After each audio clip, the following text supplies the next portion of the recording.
Okay. My people, thank y'all. Thank you. Can you hear me? Let me know if you can hear me now. Why don't you guys break up? Because we tried that already. It didn't work. It's ugly out here in the dating world, so it's better to get to know yourself and then get to know your partner. I think when we got together, we didn't know much of ourselves. We just came from um, toxic backgrounds or situations, but we knew we loved each other. Maybe I was not there. Okay, whatever that means. Hey, thank you for tuning in. Can you please subscribe? We appreciate the love and support. But so for what I was saying before I lose track, I was saying like with my platform, I have majority of female fan base on my TikTok. My wife, she loves to do videos with me. I'm cool with it, but my brand is my brand. Now we can make our own brand, but how many videos do I have to have in order to make her feel secure? That was the question.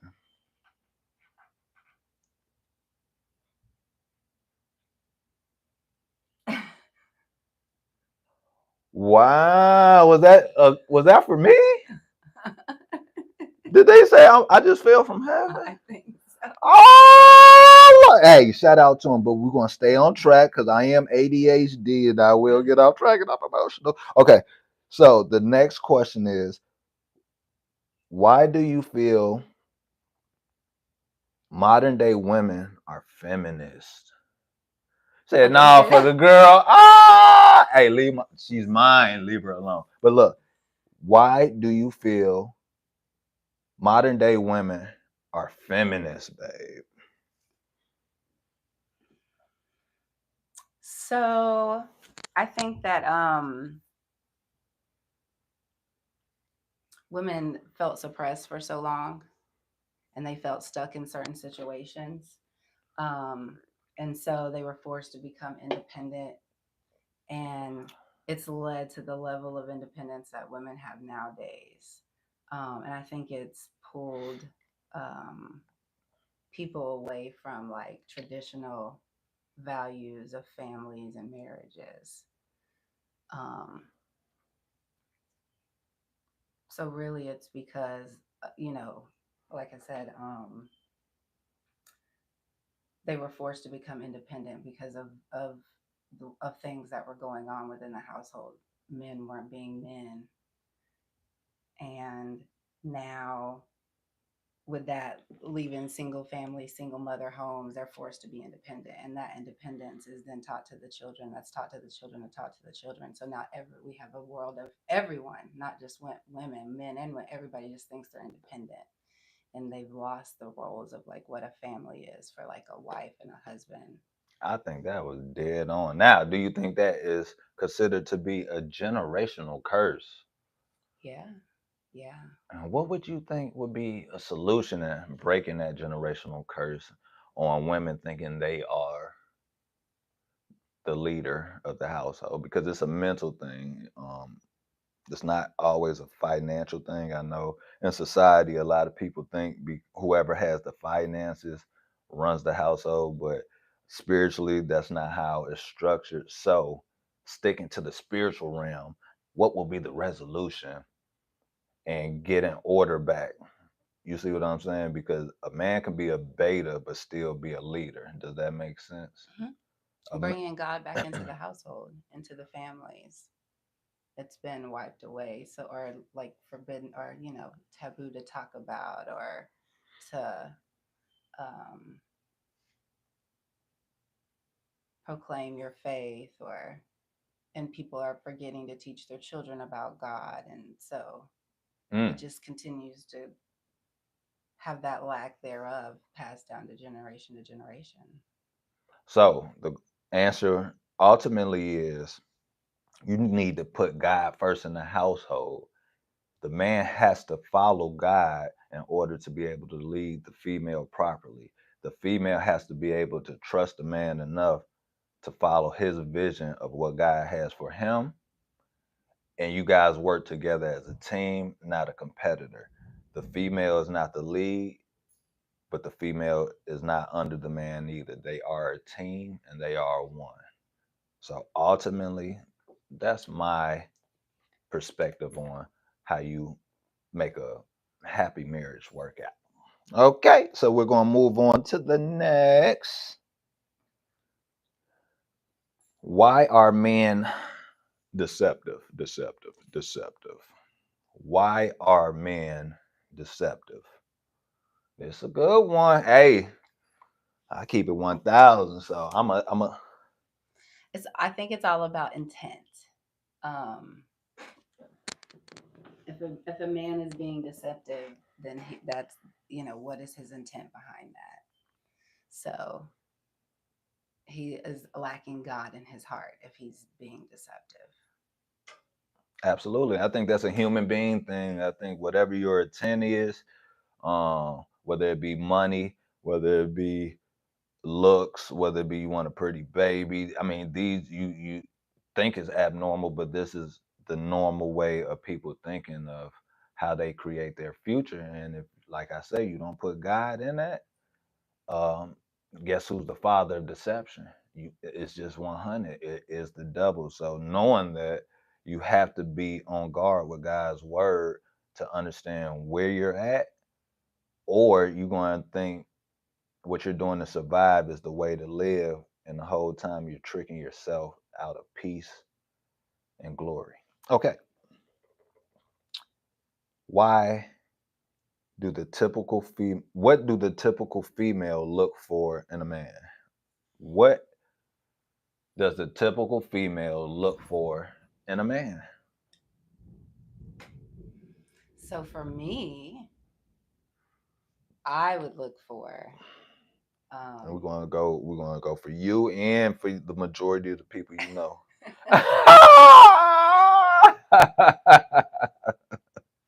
All right. okay, so which one are we doing first? The majority of people? Yeah, let's do the majority because we like majority. We don't like exceptions of the rule. Well, I think from what I see on social media nowadays, the majority of women are looking for um, a man that has a certain level of financial income, a certain aesthetic appearance, a certain height, build. They have like lists of things that they're looking for, and it's typically involving appearance and financial. Mm, that's deep. I didn't know that. I'm just a young stupid kid from Chicago. Okay. Is that if you guys agree, drop it in the comment section. Now let me ask you this: With are those high standards, and are should a female bring the same standard that she's looking for in a male? Is that a too high of standards of what she just described, or should females look for what they can match? What do you think? So meaning if a female doesn't exercise, doesn't take care of her hygiene, should she want that type of guy? Or should her expectations be that high for her to pursue that? Or should she get her stuff together and then pursue the same? So I think both parties should do that, right? You both should be working towards being your best self to be that for the next person. But the reality is nowadays some people don't do that.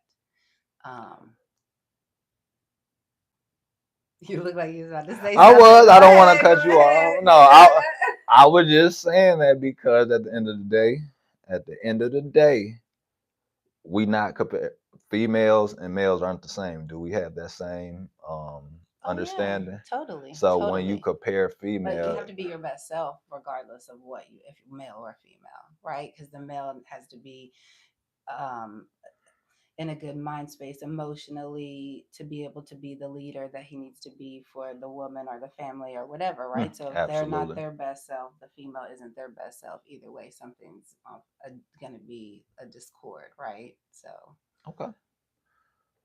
Well, I'm not going to hold that like that answer. Let's move on to the next one.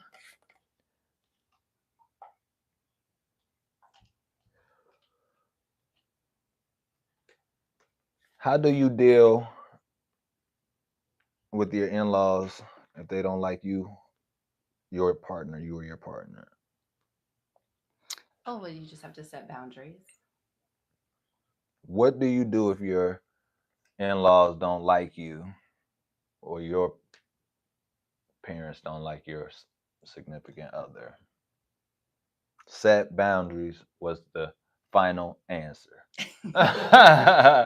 Once you leave the house and you are now, this is the thing. A lot of people still are codependent on their parents, so they take heed to a lot of advice over their significant other, but that's where you mess up at. And I'm gonna just tell you why. Because once you leave the household, you create your own world. It's no longer now you can take some of the teachings your parents taught you, but if it's not conducive with your relationship and who you are as a current human being, you have to let some old habits go.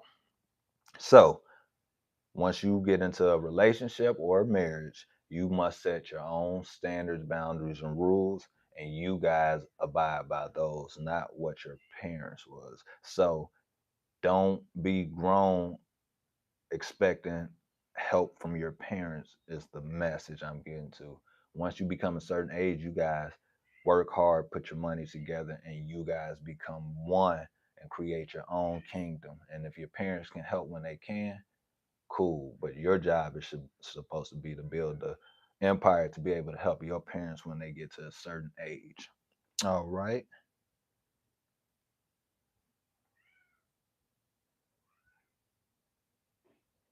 Is forgiving and staying in your marriage multiple times after spouse cheats wrong biblically? Is forgiving and staying in your marriage multiple times after your spouse cheats wrong biblically?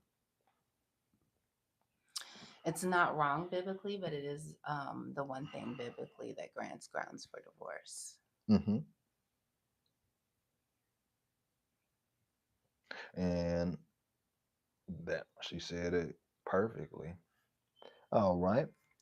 When a man cheats, the relationship continues, but when a woman cheats, the relationship ends. Why? When a man cheats, Oh, the oh, oh, oh. So it's like asking, like, why can a man women cheat? forgive more often, but men can't forgive and they leave the relationship, I think is what it's saying. Yeah, and I would just basically say from a man's perspective. Ooh, you scared me. Hey, Sonny, you want to come in? I would say from a man's perspective is that Okay. if because We're on live. if you have sex with a woman and she gets pregnant. Oh, oh, oh! Oh my That's my goodness. son. This is what we deal with. But this is the love of my life. I hope you have an amazing day at school, son. But no. So my thing is, if you have sex with a woman and she gets pregnant, how's a man going to tell who's the father? You see what I'm saying? So I think from a society standpoint, that's how the mindset is. What do you guys think?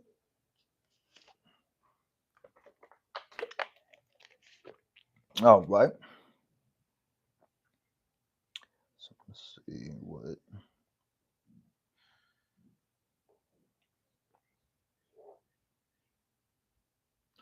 Why don't marriages last like they did in our grandparents' days? Why don't marriages last like they did in our grandparents' days? Mm. Now, my answer to that is I don't think it's a foundation, meaning I think everybody goes in with a different goal. And you should go in every relationship with the same goal and create the same goal so you guys can be on the same track, meaning knowing the responsibilities, playing as a team, culture and moral. That's facts. Culture and morals. And that's why I believe that you have to stand on your standards and your values in order to find the right person for you. Because if you bend your values and morals, you actually lose your identity. These are facts. These are facts. If I compromise who I was as a person because somebody wouldn't like me, I wouldn't know who I am today. That's 100%. So I believe if we don't go into a relationship with a foundation and then we don't stay true to that foundation, we would never be. And I don't even know how grandmas, and I know their marriages stayed together for a long time, but were they really happy? I'm talking about being in a happy relationship, meaning the two individuals willing to grow together from their current state and continue to grow until they leave this earth, right? So that's my ideal way of when I hear grandparents sticking together. So I believe it's the foundation, and you have to have the intent, meaning the female has to want to be able to follow the guy, and the guy wants to be able to lead the female in the right direction. Okay, so let's move to the next one.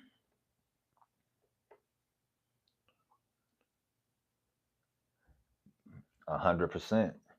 It's like without the spiritual, a lot of people, and that's what I learned though, because I didn't think that marriage was just a business. And in society today, a lot of people look at marriage as just a business. So if you go in with the intent of marriage, of I'm gonna get half if I get a divorce, instead of this is who I want to grow with, who I want to help take care of me when I'm down, and I can help take care of when I'm down. If you don't go in with that mindset, the marriage is superficial, in my opinion. All right.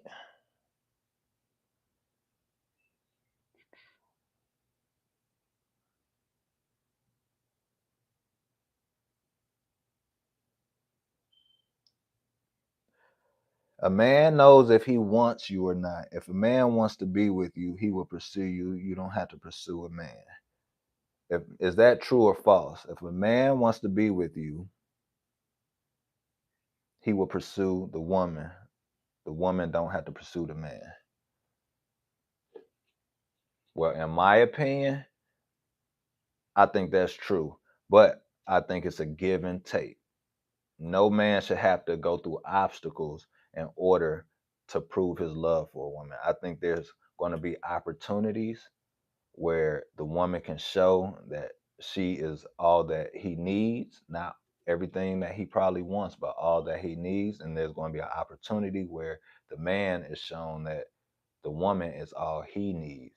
Now, it's all about attitude. Set the absolutely, Matt. Set the you a smart young man.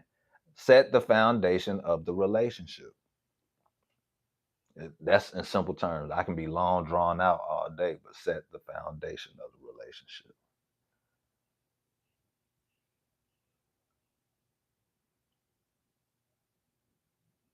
Okay, this is a good one.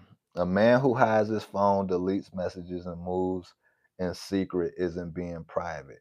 He's being unfaithful. Is that true or false? Is that true or false?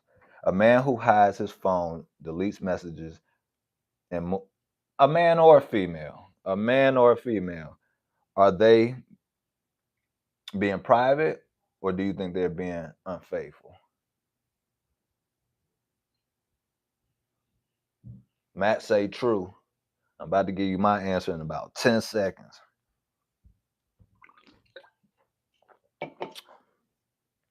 All right, so my answer would be true also, just for the simple fact I was that guy.